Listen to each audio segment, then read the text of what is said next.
अशी चिक मोत्याची माळ होती ग 30 तोळ्याची ग, चिक मोत्याची माळ होती ग 30 तोळ्याची ग.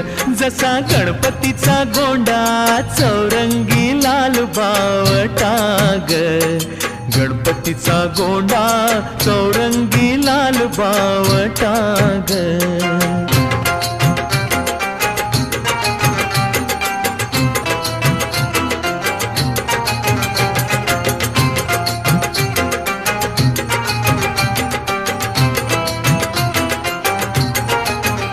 या चिकमाळेला रेशमी मौचार दोराग, या चिकमाळेला रेशमी मौचार दोराग, मऊ रेशमाच्या दोऱ्यात